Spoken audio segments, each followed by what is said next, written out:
to introduce myself. My name is Bill Mai. I've been teaching at the film school here at the North Carolina School of the Arts for 13 years. I've never met Michel Berta, who's been teaching French over in the other school until this Keen and Breathe project that we both signed up for. And our Breathe mission was to go down to Brazil, and where I'd been a Peace Corps volunteer 40 years ago, out in the middle of nowhere, out in this desert, really remote desert area. And our plan was to see what's happened to the Repentistas singers who, back in the old days, 40 years ago when I was there, were the main source of news,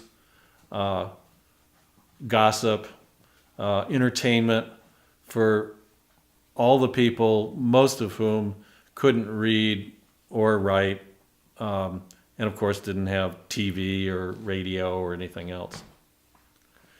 The music you'll hear in the background as we start the slideshow is Repentista music, and that sort of singy-songy Arabic-sounding cadence. The singers make it all up spontaneously, on the spot, as they sing, and they mix story and gossip and a lot of insults with the people who are watching, with legend and current news, in sort of a Homeric style of singing.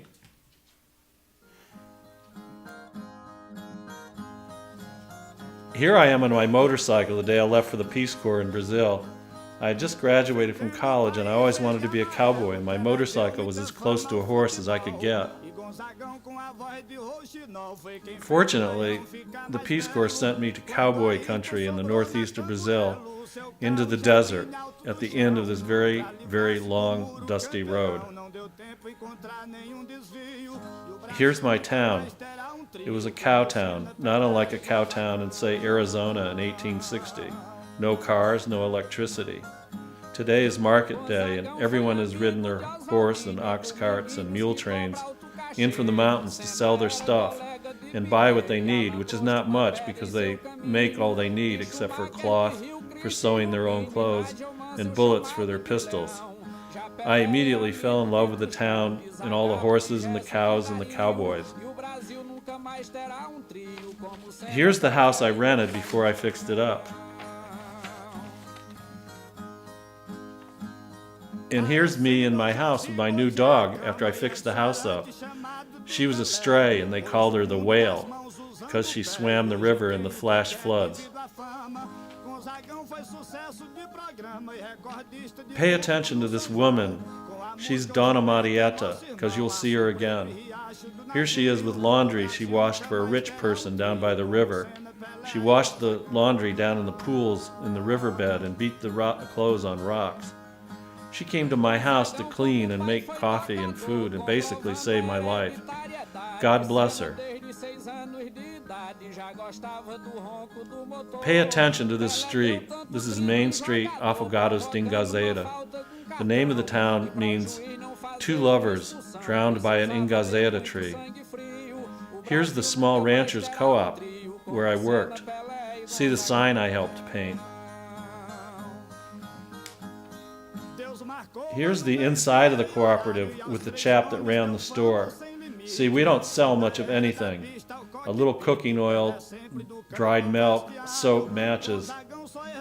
I was there to start a marketing project, and first I had to ride out to all our co-op members' ranches and survey their land so we could get a bank loan. I needed to find a horse. When I went to buy a horse, I met Muriaki Tan on his mule with his pistol in his belt. He was a Brazilian city Indian who was studying economics in the capital when he met Nadinha, a beautiful girl from the desert who was studying law. They fell in love and married. Nadinha's father was the biggest rancher and politico in our area. He suddenly died.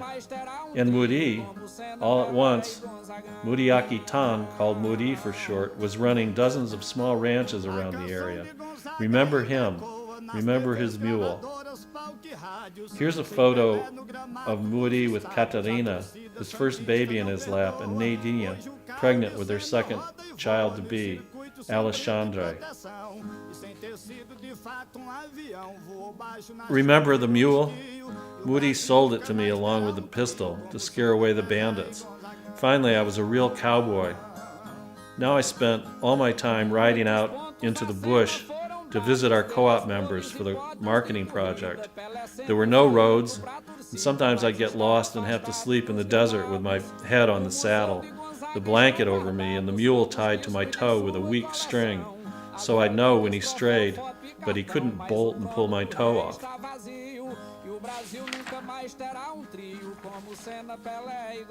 I became good friends with Moody, who loved all the desert folklore and all the people who made it, especially the Repentistas singers.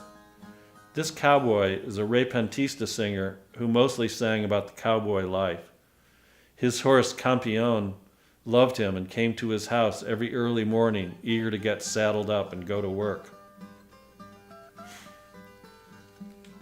This old man sang Repentista songs about the Civil War of 1900, when the desert people fought off the federal soldiers. This old man was there when the rebel leader died, and he touched the leader's foot just before the last artillery shell hit the building and killed the leader. This was like if a boy touched Robert E. Lee's spur if he had died in a shell burst at Appomattox instead of signing the treaty. This old man was 80 years old and worked 12 hours a day with his hoe.